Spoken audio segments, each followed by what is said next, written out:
got in yesterday to get set up, and right when you walk in the place, it's got such a cool vibe to it. You know, the mix with the sort of industrial neighborhood, like where I am in Brooklyn, it kind of used to be like that. I sort of miss this feeling, you know? A nice variety of bikes. Sometimes I forget that there's bikes that aren't choppers, so it's cool to see what some other guys are up to too. And then with the, you know, the bikes and the artwork and the photography in there, it just explodes once you walk in the door. You know, it's like a sensory overload. It's amazing. It's beautiful.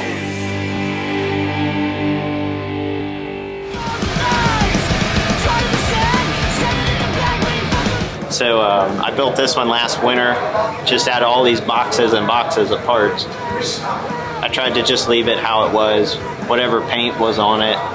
I was missing a couple things. I didn't have any sheet metal, no wheels or seat. I got to find out a little bit of the history of the motorcycle from the gentleman I'd gotten it from. It originally, a farmer had bought it back in, I think 1940, and rode it around during World War II during the gas rationing. And then he wrecked it, I think in 47 or 48, and just left it outside in a field. And then people used it for target practice. It's got a bunch of bullet holes and things in it. And then someone was taking it to the scrapyard, and this guy saved it. I think he gave him $200 for it. Little hot rod shovel head. It was a FLH 83, all cut down. Yep. Mullins frame.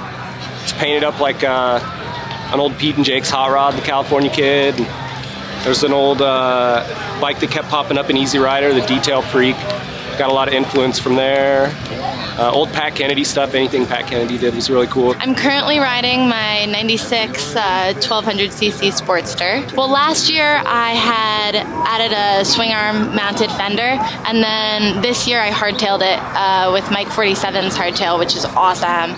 Then it was just kind of all the accoutrement that comes after that. 63 Pen, built by Jeremiah at Love Cycles in Phoenix. 42 WLA that I converted to a beach racer. I've had it for about 15 years. It came out of Russia.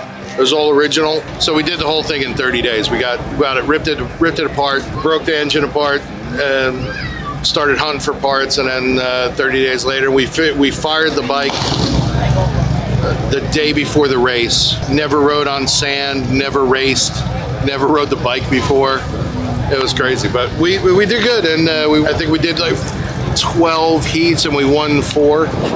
And then we're building a new motor and transport this year, and we're gonna run again. I've seen lots of bikes ripping around town, and normally you don't see many bikes just cruising around, and there's groups of guys all over the place, so I knew it was gonna be a good turnout just from that.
If you guys weren't here. So thanks, and talk to you later.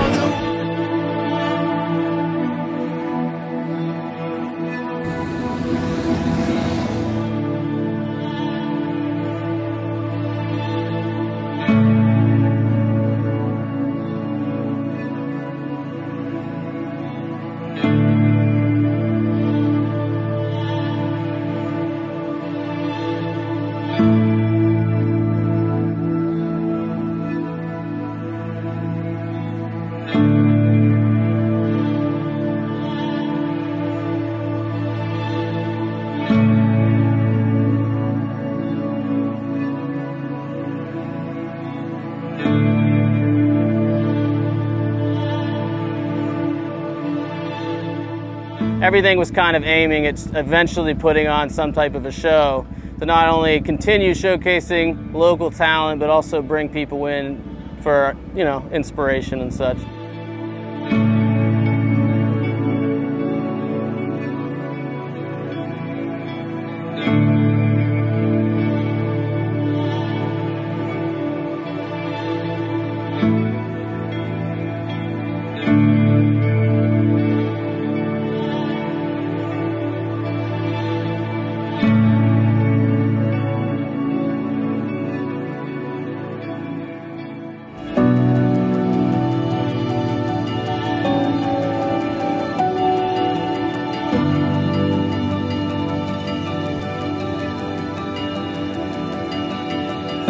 Awesome turnout. We're really pumped with all the builders. Thank everybody who came and showed up, all the vendors. I think like these new style shows where they're not the typical sign up, register your bike, are a little more attractive to the artistic crowd, I feel. And it even pulls me in more. I want to see more of like something that someone really put their heart and soul into. I want to see it curated well. It means a lot more, I think, to just people, even if they're not involved with motorcycles, to see something that was curated specifically to meet that goal of, it's not just motorcycles, it's art.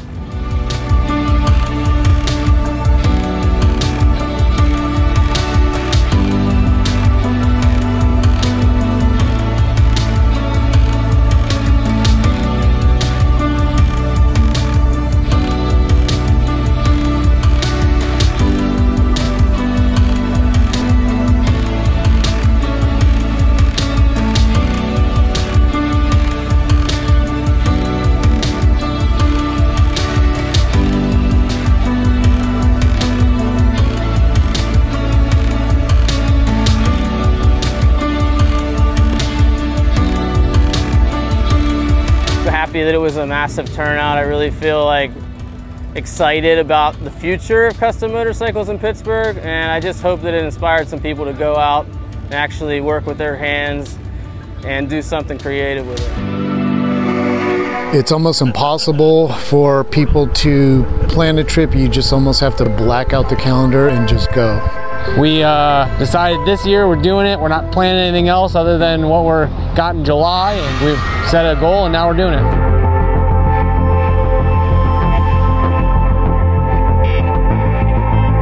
Everyone stayed off their cell phones, stayed off social media. The idea being, let's just have a motorcycle trip and not try and share it while we're doing it, but just to enjoy ourselves and get lost and see parts of Canada and parts of the US we hadn't seen before.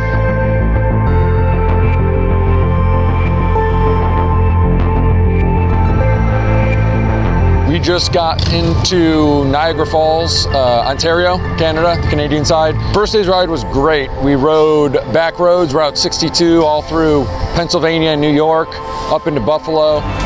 The bike I chose to go on this ride was kind of a Frankenstein bike, but it's my only bike that has brakes in the front, a disc brake in the back. It's an Evo turnkey. It's got a little bit of suspension, and it's my long distance bike. I love it. I'm riding a 1989 Harley-Davidson Fxr. Basically, it was a clapped out, worn out bike, and it had a strong motor in it. I added some parts, one of my inverted front ends and suspensions, and put it together and made the trip. What was it, 1,500 miles? Just a bit of everything, right? A bit of interstate, a bit of windy road, a bit of state parks, a lot of Canada. The bike I'm riding for this trip is a 2003 Sportster. It's got some really crazy oversized cams in it and larger pistons, which makes for a lot of fun. It's a super fast, awesome bike and easy to shoot photos on. So it's got lots of cool parts like Bitwell handlebars that are super tight and narrow. It's got just real aggressive stance and you can fly through anything. So real excited about that bike. I ride a 2016 Harley-Davidson Softail. I just got it last fall, and she runs a lot hotter than a Sportster, so that took a lot to get used to. She's a great travel bike. The ride was super comfortable. My butt doesn't hurt too bad. There was like many places I could put my feet on the bike, so I could like constantly switch positions so I didn't get too sore, and it's a super, super smooth ride.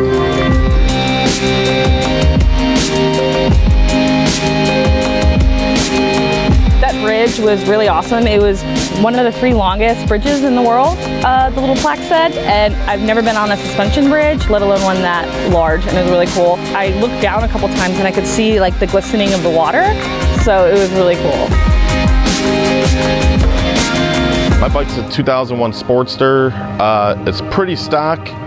I have some lowbrow parts on there. I got pegs and grips and a few other things. I got some built well gear on there, but for the most part my bike's just basically stock, but the bike handles great. I think it fits me great size-wise.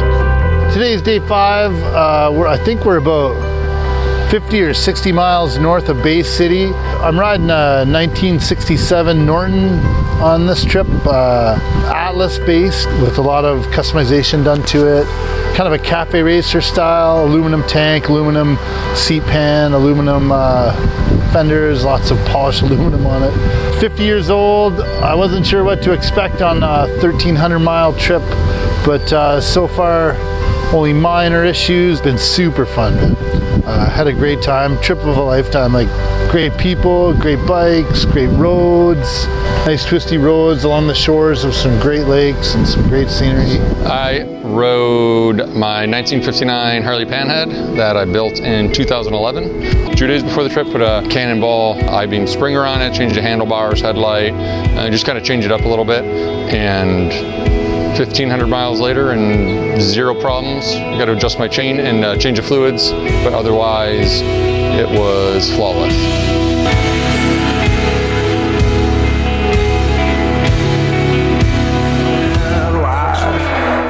What I see the love filling up a man's eyes. I could swim the oceans, climb mountains too.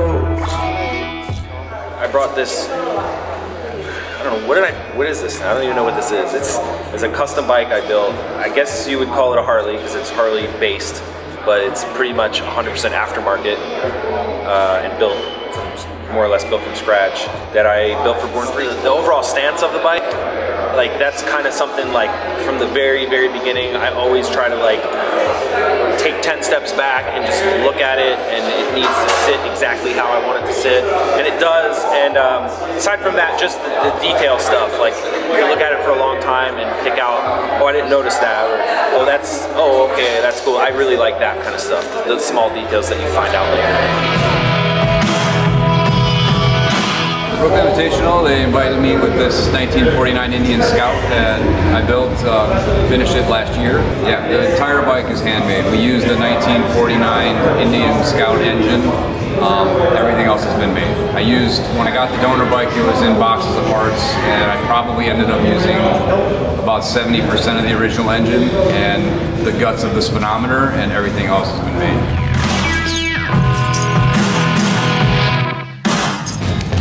Indian summers, I always like what I think. One motel, go to plumbing, open windows and cars, sharing no city and basement floors. Waste time in case we think twice. Don't waste time in case we think twice.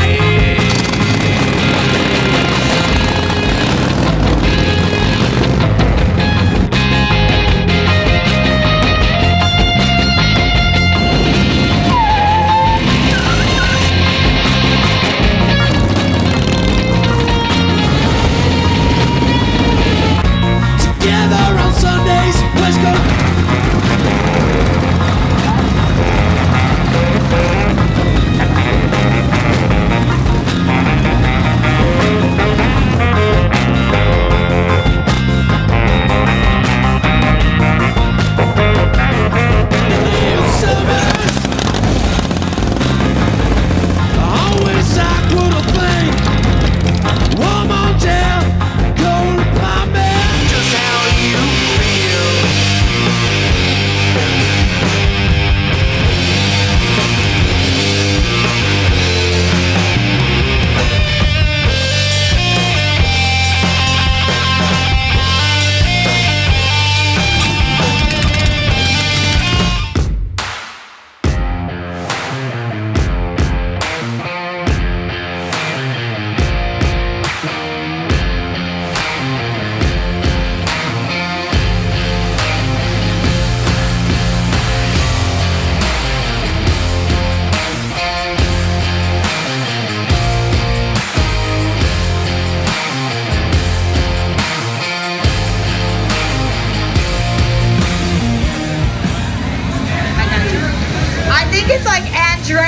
Diva from Maywood, California.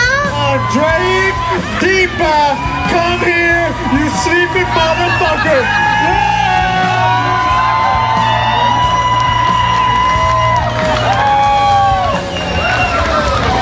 Congratulations.